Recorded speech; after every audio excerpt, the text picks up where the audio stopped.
હાલમાં ઉપલા લેવલના વાદળો જે છે જે ઝરમરીયો વરસાદ લાવે છે. નીચલા લેવલના વાદળો મેઘ વર્ષા પ્રકારના વાદળો બનતા નથી, સ્તરીય વાદળો બનતા નથી, એટલે આ વરસાદ થતો નથી.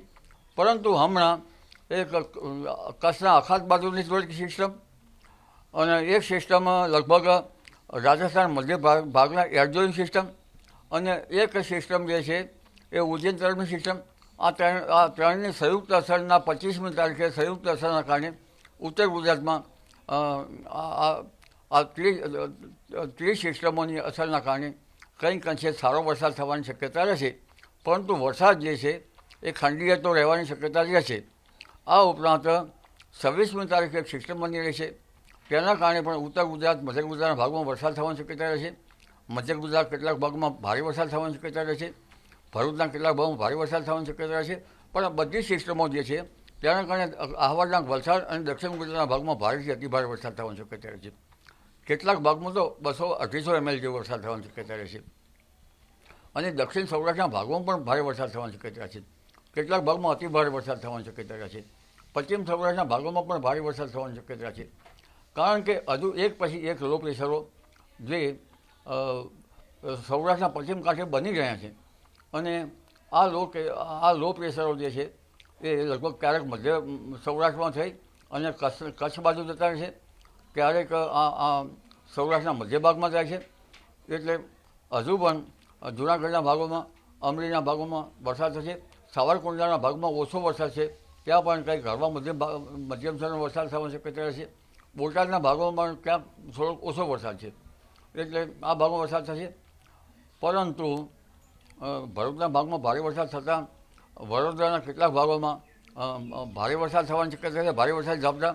અને હમણાં તારીખ 26 સુધીમાં ઉત્તર મધ્ય ગુજરાતના ભાગોમાં પણ સારો વરસાદ થવાની શક્યતા રહેશે. સાબરકાંઠાના કેટલાક ભાગોમાં સારા વરસાદ ઝાપટા થવાની શક્યતા રહેશે. પંચમહાલના કેટલાક ભાગમાં ભારે વરસાદ થવાની શક્યતા રહેશે. કચ્છના ભાગમાં લગભગ સારા વરસાદ ઝાપટા પડવાની શક્યતા રહેશે. અને ત્યારબાદ 26મી તારીખની જે સિસ્ટમ છે તે સિસ્ટમ પણ ઉત્તર મધ્ય ગુજરાતના ભાગમાં સારો વરસાદ લાવશે. કચ્છના ભાગોમાં ભારે વરસાદ ઝાપટા કરશે. અને જે દક્ષિણ ગુજરાતના સૌરાષ્ટ્રના ભાગોમાં તો અવિરત વરસાદ થતો જ રહેશે. ત્યારબાદ 30મી જુલાઈ એક સિસ્ટમ બનશે, એટલે આ જુલાઈ માસના અંત સુધીમાં તો ઉત્તર મધ્ય ગુજરાત અને લગભગ પંચમહાલના ભાગો, સાબરકાંઠાના ભાગો, ઉપરાંત અન્ય પૂર્વ ગુજરાતના ભાગો, ઉત્તર ગુજરાતના ભાગો, બનાસકાંઠાના ભાગોમાં ક્યાંક હળવો વરસાદ તો ક્યાંક ઝાપટા, ખંડ વરસાદ થવા છતાં કેટલાક ભાગમાં જે વરસાદ નથી ત્યાં વરસાદ થવાની શક્યતા રહેશે. પણ ઉલ્લેખનીય છે કે 2 ઓગસ્ટે સૂર્ય આશ્લેષા નક્ષત્રમાં આવશે. આશ્લેષા નક્ષત્રમાં જો શરૂઆતમાં વરસાદ થાય તો પછી વરસાદી ઝાપટા પડતા હોય છે. એટલે તો કહેવત છે કે આશ્લેષા ચગી તો ચગી, ને ફગી તો ફગી. અને તારીખ 7મી ઓગસ્ટે પણ એક બંગાળ ઉપસાગરમાં સિસ્ટમ બને છે. આ સિસ્ટમ જે છે એ ત્યાંની અસરના કારણે પણ વરસાદ થવાની શક્યતા છે. ચોમાસું મુખ્ય કમજોર રહેવાની શક્યતા એ છે કે હજુ જે પેરુમાં જે વાદળોની સ્થિતિ બહુ જ નબળી છે. ઉત્તર ઓસ્ટ્રેલિયામાં પણ વાદળોનો જમાવડો નથી. અને લો પ્રેશર એરિયા ઝોન છે, એમાં આર્ટિસ જેટ નિર્માણ કરશે, પણ એટમોસ્ફેરિક વેવ વાયુમંડળમાં નબળી છે, જેના કારણે બંગાળ ઉપસાગરમાં જે સિસ્ટમ મજબૂત બનવી જોઈએ એ મજબૂત બનતી નથી. હિન્દ મહાસાગરમાં કંઈક વાદળનો જમાવડો જોવા મળે છે, એટલે તેના કારણે કંઈક વરસાદ આવશે અને વિન્ડ ગસ્ટના કારણે અરબી સમુદ્રમાં કંઈક સિસ્ટમો બન્યા કરશે. બંગાળ ઉપસાગરમાં પણ હળવી તો કંઈક એવી સિસ્ટમ બન્યા કરશે. કારણ કે આ સિસ્ટમો નહીં બનવાનું કારણ દક્ષિણ ગોળાર્ધનું હવામાન છે એ બહુ જ નબળું છે અને એટમોસ્ફેરિક વેવ બહુ નબળી છે. આઈટીસી ઝેર નિયમન તો કરે છે, પરંતુ કંઈક અંશે હિન્દ મહાસાગરના થોડા ઘણા વાદળનો જમાવડો છે, તેના કારણે આ વરસાદ આવ્યા કરશે.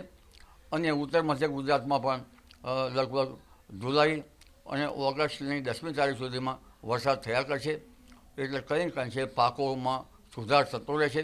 કેટલાક ભાગમાં ભારે વરસાદ થવાની શક્યતા રહેશે. કોઈ ભાગમાં 3 કે 4 ઇંચ વરસાદ થવાની શક્યતા રહેશે. કોઈ ભાગમાં 5 કે 6 ઇંચ વરસાદ થવાની શક્યતા રહેશે. ધીરે ધીરે વરસાદ થશે. અને કોઈ ભાગમાં વાવ થરાદ કે એવા ભાગમાં અડધો ઇંચ કે 1 ઇંચ કે ક્યાંક ઝાપટા પડવાની શક્યતા રહેશે. દિયોદર વગેરે ભાગોમાં 2 ઇંચ જેવો વરસાદ થવાની શક્યતા રહેશે. મહેસાણા ભાગોમાં પણ 3 કે 4 ઇંચ જેવો વરસાદ થવાની શક્યતા રહેશે. એટલે આ વરસાદ જે છે પૂર્વ ગુજરાતના ભાગોમાં તો વધુ વરસાદ થશે, પરંતુ હજુ સૌરાષ્ટ્રના ભાગો અને દક્ષિણ ગુજરાતના ભાગોમાં સતર્ક રહેવાની તો જરૂર છે જી.